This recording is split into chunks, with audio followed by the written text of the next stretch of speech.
de 10 minutes maximum. Merci, Monsieur le Président, Madame la Ministre, Mesdames et Messieurs les rapporteurs. Tout d'abord, une nouvelle de dernière minute. En Allemagne, les transports, les hôpitaux, les crèches, les éboueurs sont entrés dans un mouvement de grève important en fonction de leurs revendications sur leur salaire. Alors, passons-en à la situation en France. D'entrée de jeu, disons-le clairement, il n'y aura pas d'amélioration pour les usagers du train avec votre réforme. D'abord, pour rendre un bon service, il faut avoir les reins solides et ne pas faire payer ce service à d'autres. Or, depuis le vaste plan de réalisation du réseau et des lignes TGV, dont la France d'ailleurs doit se féliciter, effectivement, les gouvernements n'ont pas assuré la charge de la dépense que cela représentait pour le budget de l'État. Et ils l'ont refilé sur le dos de l'entreprise publique.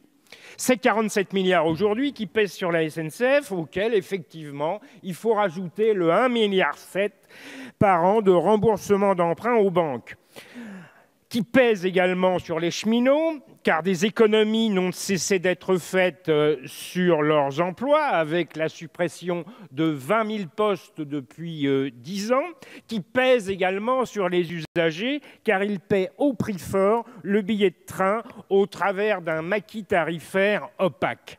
En second lieu, pour rendre un bon service, il faut tout simplement réparer et moderniser régulièrement les rails, les voitures, les gares qui ont été victimes d'un sous-investissement depuis plus de 30 ans.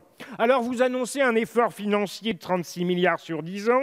C'est une reprise avec encore moins d'ambition et ô combien de l'engagement de 2017, et c'est bien sûr insuffisant. Mais surtout, cela va quand même faire des chantiers sur et aux abords des voies pendant longtemps, et la vérité doit être dite aux usagers. Les ralentissements, les retards, les problèmes d'attente ou de correspondance, tels qu'ils existent aujourd'hui, bref, tous ces aléas qui sont dus aux nécessaires travaux, vont durer, quel que soit le train qui va circuler sur les rails. Sans compter la gestion au quotidien de ce sous-investissement chronique. Pour mémoire, il y a un mois, 3 cm de neige et sur la ligne Rouen-Paris-Le Havre, enfin dans l'autre sens, hein, Paris-Rouen-Le Havre, c'est pour voir si vous suivez, et des machines en nombre qui sont immobilisées et un trafic qui a été perturbé pendant 15 jours. Voilà la réalité de la maintenance. Alors qu'on vous attendait donc sur une réponse responsable face à la négligence coupable des gouvernements successifs, dont beaucoup d'ailleurs de partisans siègent encore sur vos rangs, vous répondez par l'application sans broncher d'un ordre venu d'ailleurs, de l'Europe, qui dicte sa solution: libéraliser, libéraliser, libéraliser. Elle dit: faites circuler les sociétés privées allemandes, italiennes, qui iront là où il y a beaucoup de clients, même si vos rails sont malades, vos gares inconfortables, elles ont des bénéfices à faire. Pour ce qui est des petites lignes, des lignes moins rentables, comme on dit, que les régions se débrouillent et choisissent ce qu'elles veulent. Si elles veulent garder les petites lignes, qu'elles les subventionnent, mais pas l'État. Et les libéraux français d'avoir le sourire qu'ils gouvernent le pays ou mènent la politique d'une majorité de régions. Mais pourquoi êtes-vous partant dans cette galère? Mais c'est finalement que ça répond à votre démarche idéologique, c'est que la SNCF, les cheminots, les usagers, c'est vraiment l'ancien monde pour vous. Pensez donc, c'est une entreprise pas comme les autres, qui doit permettre à chacun d'être mobile, quel que soit son lieu de résidence, sa situation sociale. Pensez donc, ce sont des salariés qui sont hyper qualifiés, avec des droits élevés, des devoirs exigeants, 24 heures sur 24. Pensez donc, ce sont des usagers qui entendent être traités avec équité et non comme des clients offerts au mercantilisme.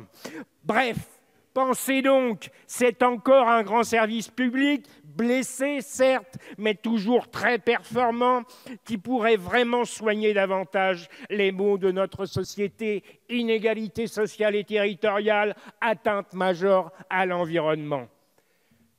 C'est oublier que c'est chez ces gens-là, monsieur. On cause, ça on cause. Climat, biodiversité, modernité. Mais on ne fait pas, on défait.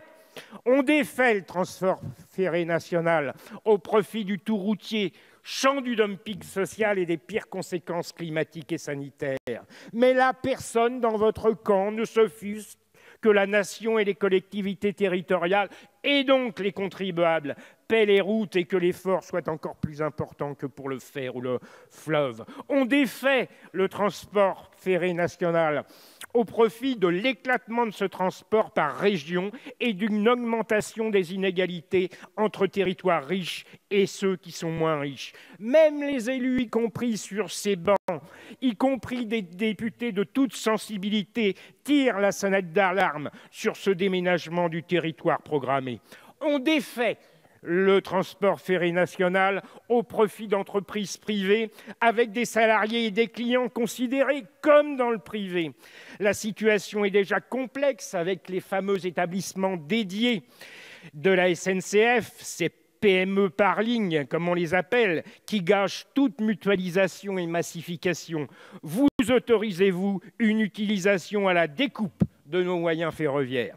Bref, on défait la nation d'un bien qui appartient solidairement à tous les Français pour en faire une anonyme sur le marché concurrentiel du transport ferré. Une société anonyme, la SNCF, que vous soutenez comme la corde soutient le pendu.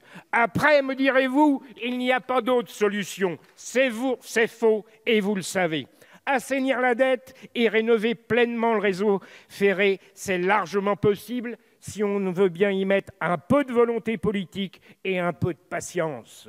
D'abord, on va chercher des recettes nouvelles. Concessions autoroutières, entreprises de transport poids lourds, par exemple, qui bénéficient de privilèges considérables au détriment des Français, automobilistes ou non, et on nourrit ainsi les caisses de l'État et de la SNCF sur un programme pluriannuel de réduction de la dette et d'investissement sur nos réseaux et nos trains.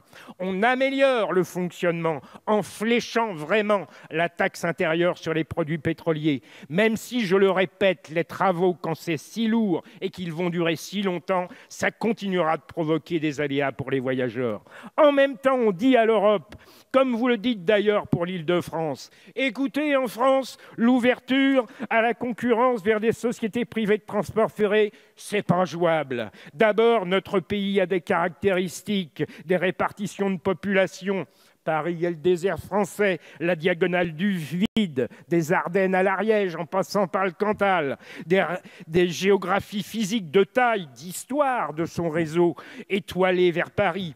Et on a beaucoup de retard à rattraper. Voilà ce qu'on dit à l'Europe, comme on l'a dit pour l'Île-de-France. Et on lui dit à cette Europe, si on ouvre à la France la concurrence, ça va être très compliqué et la France aime la modernité, mais pas l'anarchie, comme disait De Gaulle. Alors, dites à l'Europe, nous allons retenir votre règlement OSP et poursuite directement avec la SNCF et ses cheminots très qualifiés, indispensables au moment où nous entreprenons une vaste rénovation, y compris pour nos petites lignes que nous tenons à subventionner toujours. Nous ne sommes pas de doux rêveurs pour ce qui nous concerne, nous. Nous savons que le transport routier compte. D'ailleurs, la SNCF est très présente sur la route, avec Géodis notamment, il en a été question. Nous disons aussi donc à l'Europe, nous allons remettre de l'ordre dans la famille, car les 1200 filiales sont des enfants terribles qui mangent la laine sur le dos de la société mère. On va donc remettre de la complémentarité, là où il y a eu de la concurrence de mise, de la complémentarité entre les activités du groupe SNCF pour un aménagement équilibré du territoire et enfin prendre notre part dans le transport modal. Pour prendre ce chemin, il faut être progressiste. Il faut reconnaître l'exception française d'aujourd'hui dans le domaine du transport ferré. Mais vous ne l'êtes pas. Loin d'être des chevaliers blancs que vous voulez incarner, il y a chez vous tout du monsieur Juppé droit dans ses bottes de 95. Il est en ce Premier ministre et en cette majorité de droite autoritaire et libérale. C'est une réforme qui vise en sous-main tout autre chose que l'amélioration du service des usagers. Elle vise à s'emparer du plus beau trophée de chasse dont les libéraux rêvent depuis longtemps, après EDF, GDF, France Télécom et d'autres. C'est le service public SNCF. Nous allons poursuivre aux côtés des Français l'entreprise de conviction pour vous faire reculer et faire avancer ces services publics à la française.